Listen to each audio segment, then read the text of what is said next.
Yeroo ishee eeggattu.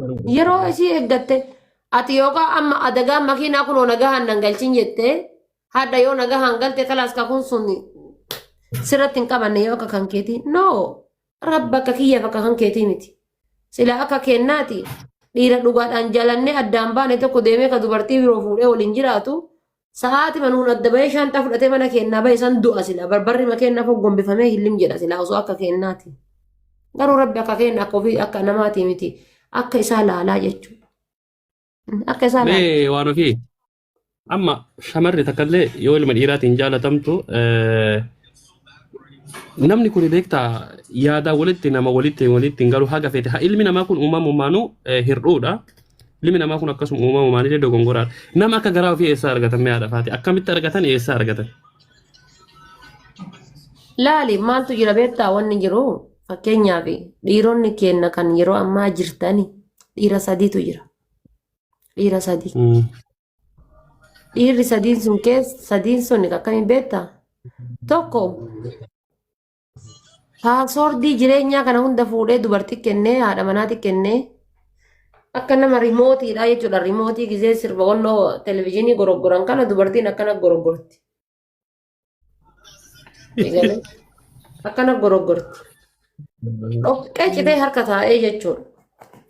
Dhoqqee citee harka taa'ee yoo isin guyyaa takka fiddee Itoophiyaa bira akkuma taatee 100,000 takka Itoophiyaadha isiin akkaawuntii irraa qabattee akka birriin isii sun akkaawuntii irraa dhuftutti luka miicci jennaan luka miicca maqaan lubbuudha simaleedha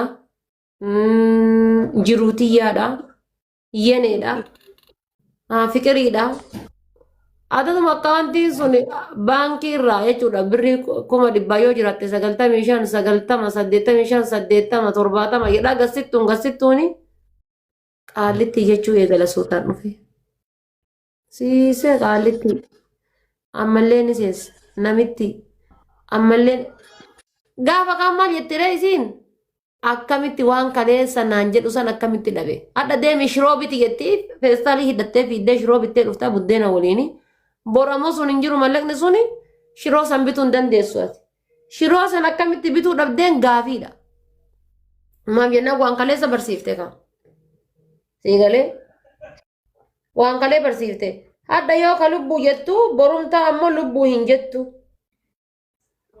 boru lubbuu hin jettu lubbuun sun ni jijjiiramti bar dhiira gaafa haati manaa hojiirraa baatee dhuftu shiishaa bitee algaa afee sandalii mana keessa aarsee woxii hojjetee isiin buddeena karaa irraa bittee dhuftee nyaatanii qaama'anii maal jedhanii fata jedhanii ganamtiillee lafaa ka'ee qaqamaan san kaasee halkan kan itti garagalee ammatee bulee gaafa isiin dhuftee guyyaa 3 yookaan 4 geettee birriin sun gadi hir'ataartii beeke girgiddaa irraas gara galee jira bar girgiddaa irraas gara gala akka girgiddaa ammatee kana gaafa dura isii ammatee beeke guyyaa 3 hadda girgiddaa ammatee girgiddaa irraas gara gala tokko dhiira akkasitti jira ka lammataa ammoo dhiirri lammataa ka jiru dhiira kijibaa osoo kijibni addunyaa tana bifa qabaate isa fakkaatu kakuun addunyaa tanarra jirtu tun osoo waa silaa rabbiin takka akka ofii ilaala malee akka namaa ka laaluuti laal akka bakaqqaatti jechuudha lafa kanarraa bin godhee rabbi isa balleessu kan akkasiititu jira eegalee kan akkasii ka sadaffaadha ammoo jechuudha kan qabeenya maatii isii ilaalee isii fuudhu qabeenya maatii isii ilaalee isii fuudha dubartii tana gaafa jalqabaa yoo lubbuu jedheeni itti fuufa ka jettu taate mar koonfidensii waan bakki jedhu laal ofitti amanamummaa lubbuu jetteeni itti fuufta'oo taate guyyama duraa jecha yeroo lubbuu jettuunsa yookaan yene jettuunsa yeroo yookaan nama kulaalite jettuunsa kulaalite kan ta'e akkasuma kulaalite goote zalaalam itti fuufuun wali itti fuufuudhaan egalee hojjattee hojjechuu baatte tokko san lammata ammoo isiin haa hojjettu hojjechuu haa dhabdu mallaqa qabaattu qabaachuu haa dhabdu ati jireenya kan keessatti utubaa manaa ta'u responsibilitiin guddaan sirra jiraachuu sammuu keetitti himuu qabda dhiironni teenya yeroo ammaa waan akkasiisan sammuu keessanitti hin himtan responsibilitiin guddaan akka sammuu keessan irra jiru mataa keessan irra jiru ofitti hin himtan silaa dubartoonni teenya mana gabbanii sa'aatii zinaa dalagan hin qaban Dubartoonni kan ta'e nama nagabbanii sa'aatii isin irratti ichiitti godhan hin qaban. Osoo ofitti himtanii waan akkasii jiraattaniiti. Rakkoon keessan maal inni dubartii yoo hojjetteen finne akka waan hin jiraannetti ol laaltanii. Dubartii yoo mallaqa isinitti hin kennine akka waan isin jaalannetti ol laaltanii. Harka dubartii keessatti of gattanii. Baay'isawwan dubartiin mallaqa sitti kennite taanaan dubartiin mallaqa sii kennite si jala deemtee si masruufte taanaan baddaadha. Ati dubartii masruuf hooya dubartiin si masruufuu irraa. Si tuffatti. Namoota keessaa si baasa. Waan ofii. Haadha faatee. Mee gurbaan tokko qaata si dhageeffata beektaa haasawwan isaan kun akka wanna ati gasseen beektaa gorsa ati kennaafii jirtu kun takkatti ma waatti madhadhee na kadhata abbaa maalatti matta dubbadhu hoottu. Viidiyoo naa bahu. Zaata haasee tormatti dhabu. Viidiyoo baasaa dhafaate. Salaam alaikum. Viidiyoon baay'atu iyyuu kaameraa duuba jirta. Atas bahi dur. Baasii olaa himatu. Salaam alaikum. Waalaikum assalaam warahmatullahi wabarakatuh. Nagaame akkam. Alhamdulillah. Anillee Saadamuu jedhama. Saadamuu. Saadam. Moggoodha jechuudha. Moggo mucaa kanaan. Ayyee. Naannaatti ammoo naannawuma keetii dhaloonni.